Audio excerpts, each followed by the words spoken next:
I have watched so many people come here and have their life transformed. I'd never really had a creative outlet like this before, and I'd always looked at my pictures as just documentation of weddings, birthdays, outings, and I realized that it could be more than that.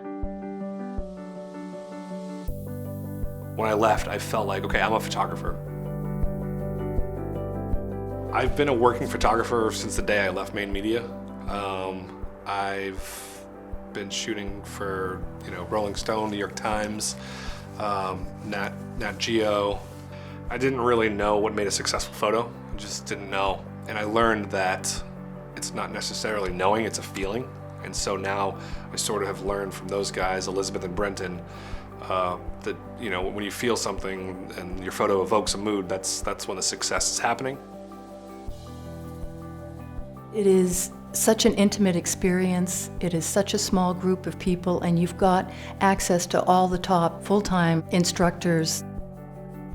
You're getting mentored in film, still, video, alternative process, business practices, you name it, everything that will help you understand the world that you will be going out into afterwards, and being surrounded by people who are part of almost like a family atmosphere.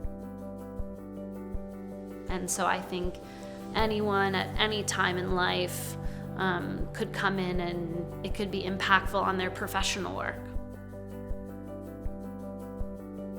Maine Media gave me the confidence to go out there and pursue actual work, and I had the tools after the program that, if a photo editor or an art editor asked me for a specific thing, I had the knowledge and I could say yes. I want more people to have that feeling that I had, and I want more people to come and just enjoy and experience a place like this, because there's no place in the world that I've ever been that's like this.